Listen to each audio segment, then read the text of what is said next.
Welcome to the 21st Men. We are redefining masculinity through our 4 pillars of modern manhood: entrepreneurialism, integrity, community, and mental health.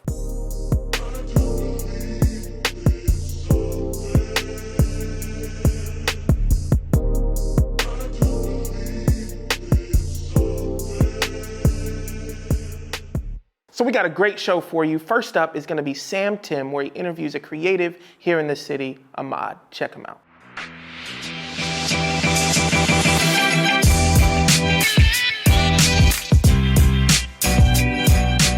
Hey, it's Sam Tim. Welcome to the Sam Tim Show, curated by the 21st Men. I'm here with Ahmad. Go ahead and introduce yourself. Yeah, so my name is Ahmad. I am from Greensboro, North Carolina. I'm an artist, speaker, youth leader, just a bunch of different things in one. But mostly, man, I'm just excited to be here with you guys and just chopping it up and kicking it. Okay, you're an artist. Yes, sir. Yes, sir. Let's talk about that for a second. Okay. Let's do it. How did you become an artist? What inspired you to get to this point? I know we talked about earlier that you were into sports. Explain to us the inspiration to get you to this point. Definitely. So a big thing is actually right after my transition from like playing sports, I kind of just jumped into that artist world. I think it's important for men to have like a vision, to cultivate something, to have a hunger or a passion for something. And so once that expired with basketball, I started channeling it to just different things. Actually, anytime you go through a breakup. So I went through a breakup and I needed some way to vent and figure things out. And so I just started writing. And it was one way for me to just kind of communicate my feelings and just give me an outlet to do something creative as well. And so that's kind of how my journey to being an artist started. Okay, how does that tie into being a community leader?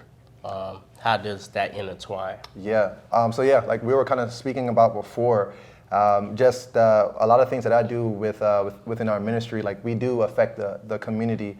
My role specifically is I'm working with the youth, and so it's what I do. It's crazy because what I do, it relates so well to this next generation. With like, I'm a hip hop artist, and so like everybody, in this Generation Z gap, they just love hip hop, and so when people find out I do hip hop, it makes it a little bit easier for us to have conversation, and then I can speak life. I can give encouragement, and they just take it with a lighter heart just because they've seen what I've done, and so it's definitely a blessing to just be an artist and to work in that realm. Okay, let's talk about the ministry, the gospel. Yeah. What led you to becoming? I'm assuming you're a Christian. Yes, sir. What led you to becoming so passionate about being a Christian and being this type of artist to reach different people? Yeah, so one thing is like I just came to the end of myself. I just understood that, like I told you, like I think it's probably started with that breakup and just me just trying to figure out life and like, all right, what do I do next? Like I'm in college, like I'm transitioning, becoming a man, like, and it just felt like so much pressure. And so eventually I came to the end of myself and I met Jesus Christ. But through that, I just started discovering that I had different passions and different gifts. And so with that, I just wanted to, I'm more of like I guess I'm more of an entrepreneur to where like I want to take that risk and I just want to go for it and I want to see what could happen. And so I always set out in my heart, in my mind that like if I'm going to do music, like I want to give it 100% and I want to make sure that it's dope and I have like, I have like we were speaking about like good visuals, I have good delivery. But through that, me exploring and being that artist or wanting to be an entrepreneur, my foundation is always Christ, and so that's just how that builds upon that foundation. Okay, tell us about you meeting Christ. Like, did you grow up a Christian? What was the moment that you decided, okay, this is the route that I'm gonna take. This is how I'm gonna live my life. Could you give me more detail on that? Yeah, for sure. And it's a funny story because whenever I decided to take that step, it's the craziest thing. So I was on spring break, and so I went to like I explained to you before that I had the opportunity to play college basketball, and the college I went to was a Christian college. And so we were writing this paper about like how does, or I was writing a paper on how does the music industry, like how does it have like a negative connotation on our minds? How is it used by the enemy, or like where do we kind of see that whole line? And so when I started kind of digging into that subject, that's kind of around the time that I started being an artist, or I started writing myself. And so it was spring break at my uncle's house, and I just kind of like I just used the moment to just start writing.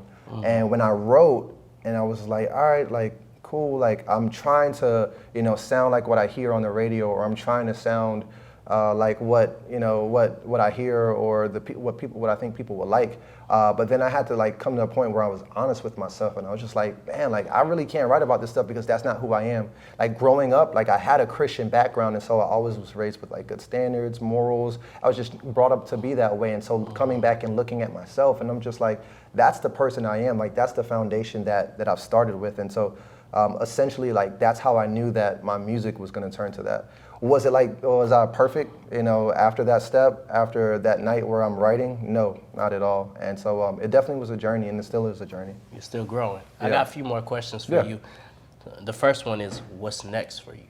What's next? So yeah, that's a loaded question itself, because I'm always somebody that has I like doing multiple things. Like and I almost think it's almost like a fault of mine, where like I always try to just make sure that I have my hand in this bag and that bag, and so I find myself. Yeah, I understand. So I find myself pretty busy. But so what's next? I guess for the music side of things, what's next for that is I just came out with a single. So I'm promoting that right now. It's called God's Calling. Once again, it's super dope, just making sure that I show off like just the lyrical ability and exercise, but I'm also trying to get across the message to people like, hey man, like wake up, like you have something inside of you, like there's something birthed in you that needs to be cultivated, That's awesome. Needs to be grown. All right, Ahmad, I appreciate your time. Yeah, This was a great interview. I learned a lot about you. Could you let us know where we can find you? Yeah, man, you can, like I said, like I just dropped a single, so you guys can check it on Apple Music, Spotify, SoundCloud, YouTube, wherever streaming music. And tell me what you think. You can also find me on Instagram at AhmadS_. That's pretty much the main social media hub that I hang out at. So I love to chat some more. But yeah, what you're gonna find from my music, man, is just you're gonna find captivating music, powerful, but also you're gonna find a couple punchlines in there and just clever bars. And so I definitely appreciate the feedback. So give me a check out. So now, our business spotlight, Lance Asper, the man, the myth, the legend behind the camera. Check him out on all of his other projects with our business spotlight.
Now, God Accepts You with Chris Wilmot, where he does an amazing job talking about purpose and its relevance to the LGBT community.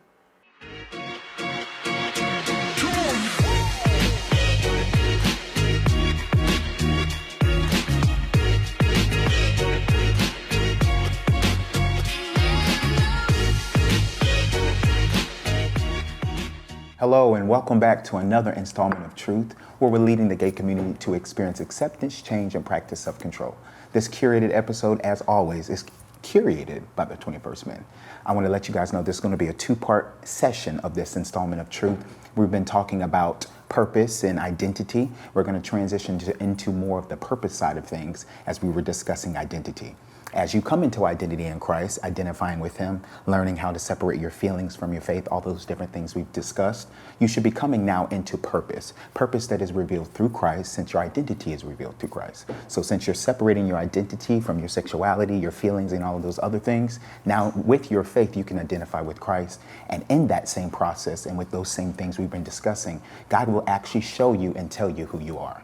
I think we're coming out of Matthew 16 when we were discussing Peter and James and how God showed Peter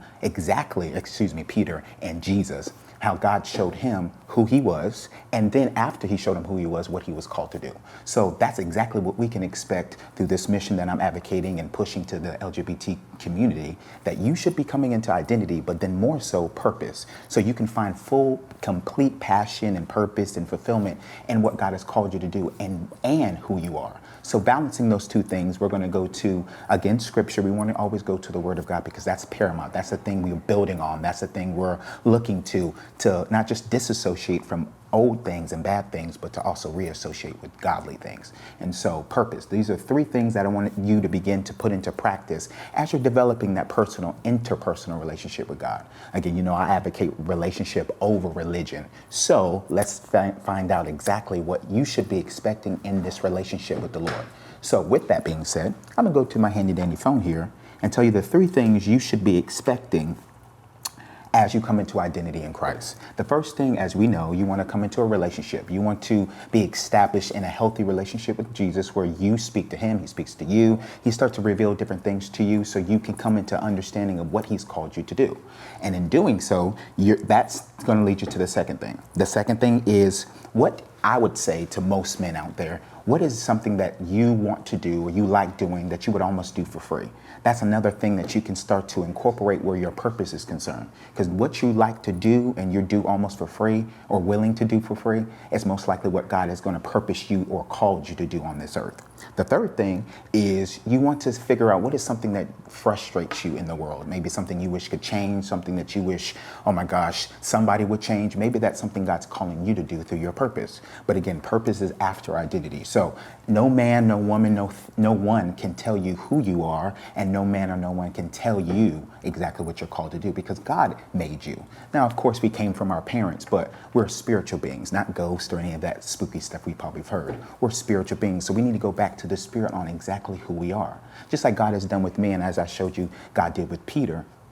I am working at the Jacksonville Sheriff's Office, or I currently do that now. But I always wanted to protect and serve, and I had a frustration and an anger almost to see people get bullied and taken advantage of, and people not uphold the law right. So all these different things pushed me into my purpose after, again, I found my identity. But God recently, probably about a couple years ago, spoke to me and told me, hey, in our relationship, again, relationship over religion, told me that you're not actually called to do this. You're actually going to be doing something in ministry. But He used those same traits and characteristics to kind of lead me and guide me into those things. And then He's going to do the same for you. So, in part 2, we're going to get into a little bit more of how God's going to do that and the exposure you should be looking for Him to do that. So remember, acceptance, change of control, and then identity, and then purpose. And those three things hopefully should lead you into experiencing the purpose you were created to be. Until part 2, I'll see you then. And now, Brandon Lampley's debatable sports take as he talks about what else? Sports. Let's go.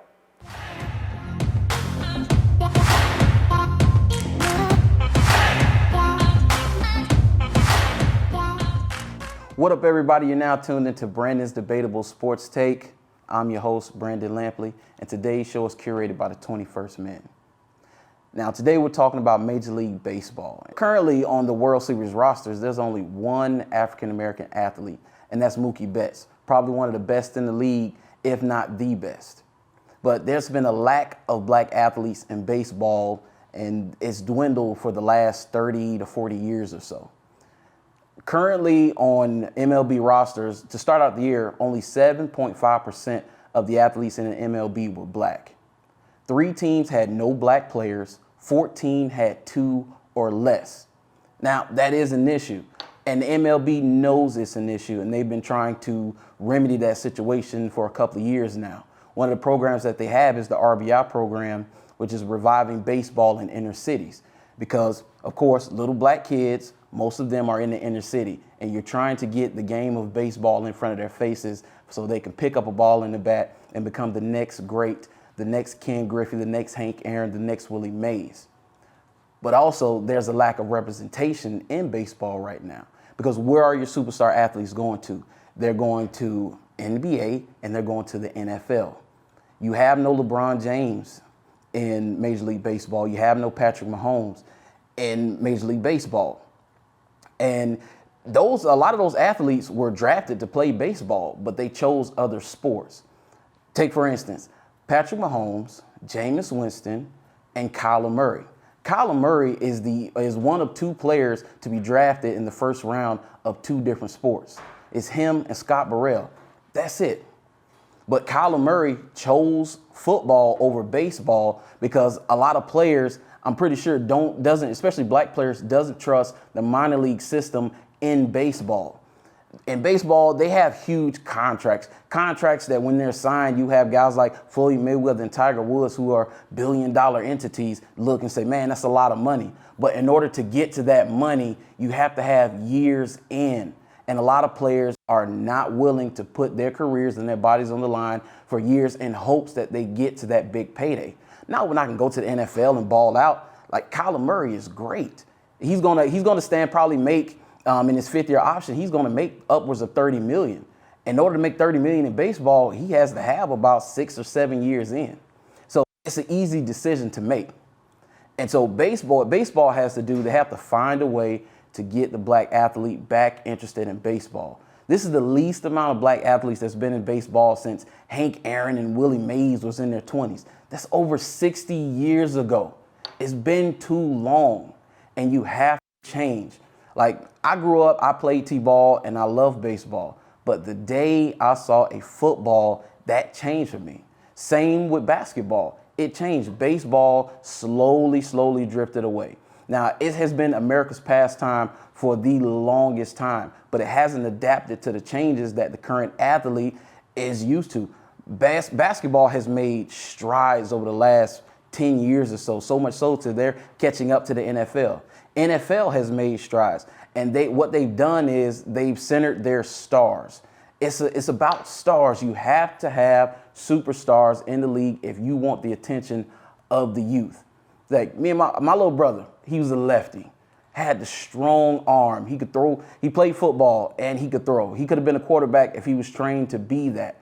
And I wanted him to play baseball, but like him and most of his friends say, it's old, it's slow, and it's boring. They have to change the game, because if you don't, you run the risk of becoming one of falling way behind. You're 3rd right now in the pecking order, but you run the risk of falling way behind.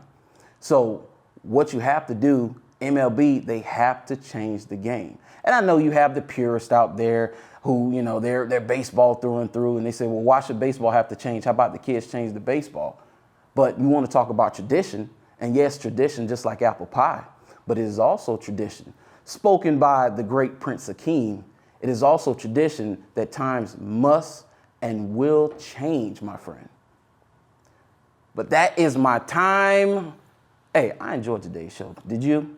Please make sure you like, share, and subscribe. Catch me on all my social medias. That's Twitter, Instagram, Snapchat, Facebook. Subscribe to the YouTube, The True Definition of a Sports Fanatic. Check out the podcast, same name, Spotify, iTunes, Google Podcasts. I love you guys. Peace. All right. Are y'all ready? It's the Playlist Podcast. Hashtag I think the playlist works, where, I don't know, healing is culture with a mod. Check them out.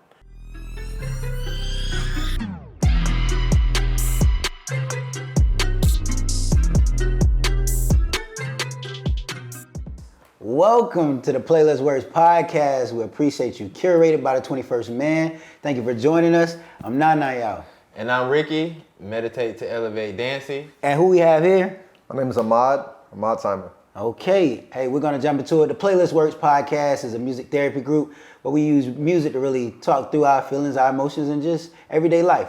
So right now, brother Ahmad, I know that you just dropped a single. Yes. Can you just talk us through that single and talk and just introduce to us your music, your style, and this what that means to you? So definitely the single is called God's Calling. Pretty much I wrote that song coming out of a dark place where I just spent so much time just not living with purpose, and eventually I got back into church. Got back to my roots with Jesus Christ, and from there I realized that I had purpose, I had a calling on my life, and that's how the song got birthed. So I know how we do, even in this social media age. Yeah. We comb and really speed through that dark place. Yeah. Kind of like we just did. Okay. So I want to go back. I want to double back. All right. Before Let's do it. everybody Let's do go it. and follow you on Apple and Spotify and all the platforms. All right. I know that we've all touched that dark space. Yeah. So could you let's speak on that. Let's stay on that for a little bit. And Okay. then how did you kind of raise from the ashes almost? Right. So that dark place really not giving myself the opportunity to grow, and sometimes it stems off of a relationship with another person, and sometimes I believe that when we give ourselves to somebody else and we spend our time, I guess, fixated on, romanticizing or fixated on sex, whatever it is, it gets easy to just make yourself about that one person, about the relationship, and then you forget to work on yourself. And from there, you feel that you're lacking something, and then from that, when you feel like you're lacking something, you start living without purpose because you really don't identify with who you are as a person. And so I believe that's where that dark place started, because I wasn't identifying with who I was. And it took a little bit of roaming, so it eventually ended me to just unhealthy times, of like spending time in the strip club or binge drinking, going back into smoking weed and just wasting time and just living without purpose, rather than, man, God has placed all these gifts inside of me, and He's given me so much that I can do and utilize. And now, like, I feel like when I got back into church, and I had people that dragged me back, really, they were like, yo, you got something in you. So you always need a good support group, people telling you that you can do it. And once they dragged me back to church and I got that relationship with Jesus Christ, right, I was like, okay, I'm gonna start focusing on using some of the gifts, some of the things that He's put inside of me. And that's how we got God's Calling. So speaking of your gift, let's dive into the song a little bit. All right, let's do it. One of the verses that sticks with me, and I'll certainly let you'll do a better job than me. But it says, simple and plain, if you're going to get where you're going, you gotta be willing to change. Yeah, that's facts, bro. Like, dog, it was so simple but so powerful when I heard it. Yeah. Because we always hear that as a negative, like, you know what I mean? Like, I ain't changing. You know what I mean? Like, and literally on the ride over here with the Jay-Z, like, song with lyric, whereas people look at you strange and say you changed, like you worked this hard to stay the same. Yeah, like I worked this hard to stay the same. Like, yeah, Jay was absolutely right, man. And that line was just coming from, like, that place that I was telling you about. Like, like, I understood, when I understood that, hey, like, I have something inside of me. It created a new work ethic. It created a new mindset. Like, I can't go back. I can't waste my time with the people that I was hanging out with. I've got to change scenery. I got to change my squad. And so there's a lot of things that you have to change in order to attain new goals. Like, you can't be the same person trying to go into the same place or to a different place. And so that's pretty much where that line came from. Yeah, Ricky, like, have you been in a space? I know we've had plenty of conversations. What kind of changes have you had to kind of go through? What kind of things have you had to kind of sacrifice on? Like, that kind of speaks to that same dynamic. Well, 'Cause I like know that Lamont we've been said, for me, it was just God really, I didn't really make a lot of changes. God just started placing men in my life like boom, boom, boom. And I'm looking around and I look up and I got a circle of men around me that are just really, really holding me accountable and pushing me to stretch my limits and lean into my fears. And I'm not perfect. I still have a long way to go, but like you can't hang around those same people because it's hard to change when you stuck in the same crowd of folks. Yeah. You understand what I'm saying? No, that's so true. That's so true. That's big, man. I appreciate, just this short conversation with it. I look forward to many more longer, in-depth conversations because when I heard it, it really stuck with me. And it speaks to me. But before we get out of here, first off, thank you all. Could you please let the people know how they can find you, get in touch with your music? Yeah, most definitely. So first, you can find me on Instagram. My handle is Ahmad S. That's AMAHDS_. And then you can find my music on all major streaming platforms: Spotify, Apple Music, SoundCloud, YouTube, you name it. So come check me out and then leave a comment. Let me know what you think. I appreciate y'all. Definitely Don't only leave a comment, like, share, and leave a comment. Hey, subscribe, join them. We appreciate you joining us here on The Playlist Works. And we thank you for tuning in to the Playlist Works podcast, where healing is culture. Listen, if you don't like, share, subscribe, we've been giving y'all quality content for how long now? Man, if you don't want to watch it, don't worry about it. But those who are, like, share, subscribe. I appreciate you. Mad love.